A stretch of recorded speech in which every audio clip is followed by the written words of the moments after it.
Mbere ya byose umutoza Mikel Arteta w'ikipe ya Arsenal yarakoze amateka atarakozwe n'undi mutoza wese watoje ikipe ya Arsenal, kuko nta numwe wayigejeje kuri finali mu rushanwa rya Carabao Cup. Abantu rero mwabonye ikipe ya Arsenal nyuma yo gutsinda ikipe ya Chelsea bishimye cyane, nagahinda kuko ikipe ya Arsenal mu batoza bose bagiye bayitoza ndetse no mu bihe bidasanzwe ikipe ya Arsenal ishobora kuba yarakinye irushanwa rya Carabao Cup, nta gikombe na kimwe Arsenal ifite muri Carabao Cup. Abantu rero bishimye cyane nyuma ko bari bamaze gusezera ikipe ya Chelsea muri rushanwa rya Carabao Cup, bayisezereye kuri aggregate ibitego 4-2. Ngiye kwereka ibihe bidasanzwe iyi kipe ya Arsenal yagize bibabaje muri rushanwa rya Carabao Cup, gusa ikaba ishobora gutanga ibyishimo nyuma yo gusezera ikipe ya Chelsea yitsinze aggregate ibitego 4-2. Ngiye tugiye kubana rero nitwa ari w'u Rwanda, nimba ari ubwa mbere ugeze kuri YouTube channel ndagusaba ko akana subscribe kugira ngo uzajye ubona amakuru mu buryo ki bukoroye, kandi nimba ari ubwa mbere ubonye iyi video kanda like kugira ngo irusheho kugenda igira no ku bandi bafana b'ikipe ya Arsenal. Twihuse rero amwe mu makuru ya Carabao Cup by'umwihariko ku ikipe ya Arsenal. Ikipe ya Arsenal nyuma yuko isezera ikipe ya Chelsea ikagera ku mukino wa nyuma wa finale, itegereje hagati y'ikipe ya Man City ndetse n'ikipe ya Newcastle iri buze kuyisanga kuri finale. Ariko birashoboka cyane ko ari ikipe ya Man City, kuko ikipe ya Man City ku mukino ubanza yakinnye na Newcastle yari yatsinze ibitego 2-0. Bivuze ngo kakanya umukino wa Man City urangiye na Newcastle ari ubusa ku busa, nta kabuza Man City yakina n'ikipe ya Arsenal umukino wa nyuma wa Carabao Cup uzaba tariki 22 z'ukwa gatatu. Na mateka kuri Arsenal, kuko mu bihe byose n'abatoza bose bayitoje ntabwo yigeze igera ku mukino wa nyuma wa finali. N'ikindi kintu kigeretseho ntagahinda ku ikipe ya Arsenal, kuko akanya tuvugana inshuro zose iyi Carabao Cup yakinwe Arsenal nta gikombe na kimwe ifite, mu gihe andi makipe ngiye kukubwira aka kanya yibitseho ibikombe bidasanzwe kandi ugasanga na makipe ari munsi y'ikipe ya Arsenal. Aka kanya Liverpool ni ikipe ya mbere ifite irushanwa ibikombe byinshi by'umwihariko muri irushanwa rya Carabao Cup. Ikipe ya Liverpool ifite ibikombe 10, mu gihe ikipe ya kabiri ari ikipe ya Man City bishoboka ko ishobora kuza gukina na Arsenal ku mukino wa nyuma, ifite ibikombe 8 bya Carabao Cup. Igakurikirwa n'ikipe ya gatatu Manchester United, iyo ni Man U.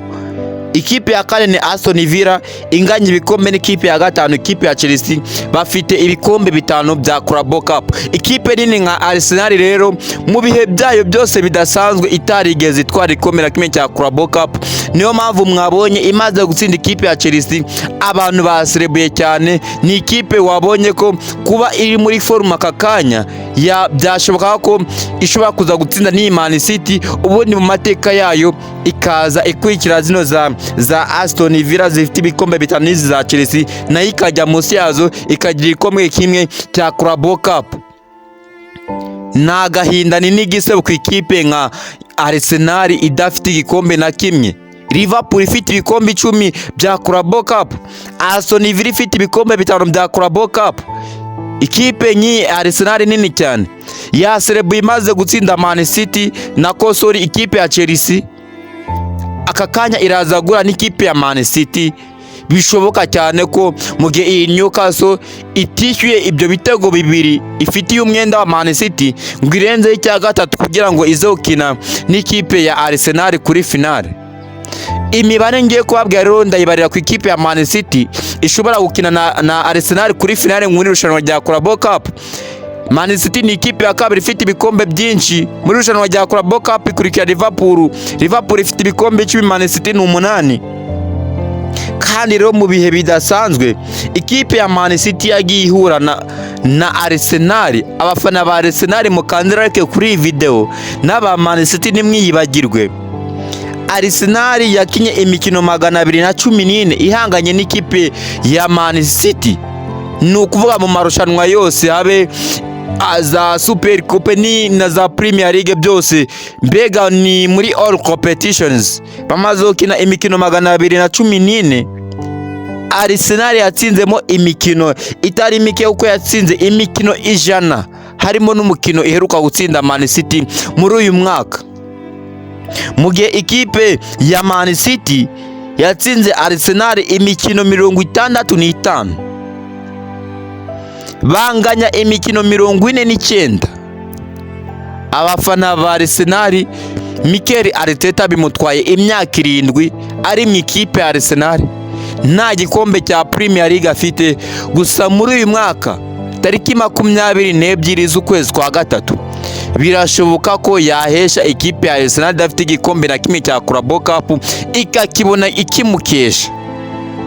Kandi binashoboka ko cyane ikipe ya Arsenal yatwara Premier League kuko ni iya mbere, ndetse ifite n'amahirwe yuzuye aka kanya ko yatwara irushanwa rya Champions League. Ibi bintu byose Mikel Arteta bimutwaye imyaka 7 ari mu ikipe ya Arsenal. Ibyo bihe bidasanzwe rero mu ikipe ya Arsenal ni ibihe bikomeye, ariko uyu mutoza Mikel Arteta ari gutanga icyizere mu rushanwa ryose, habe iyi Carabao Cup ayigejeje kuri finale, ibintu bitigeze bibaho na mbere. Muri Champions League arahagaze ari ku mwanya wa mbere, muri Premier League arahagaze ari ku mwanya wa mbere.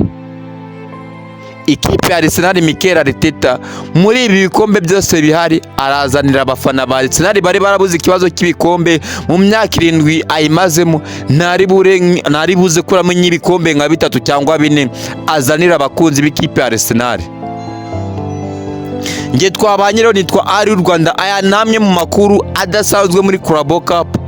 Kanda subscribe uzajye ubona amakuru mu buryo kibukoroheye. Akamaro ka subscribe no kugira ngo niciraho video uzajye ibona mu ba mbere. Nababwiye ko Real Madrid yongeye gutombora Benfica muri Champions League. Benfica yarabatsinze, nta n'icyegeranyo ndi gutegura udakwiye gucikwa. Gusa nanone nubwo bishoboka ko ikipe ya Man City ishobora gutsinda Newcastle igahita isanga Arsenal kuri finale, ni ibintu bikomeye cyane kuko iyi Newcastle mu mwaka ushize wa 2025 yatsinze ikipe ya Liverpool itwara Carabao Cup. Ni irushanwa rero ikipe ya Newcastle igerageza kwitwara neza cyane, gusa bigoye ko ishobora kuza kwishyura iyi Man City kugira yongere ikine finale nanone. Iheruka gutwara Carabao Cup 2025 itsinze ikipe ya Liverpool, nisezera ikipe ya Man City iragaruka kuri finale ikine n'ikipe ya Arsenal. Ndaje mu kanya mu kindi cyegeranyo cya Real Madrid na Benfica.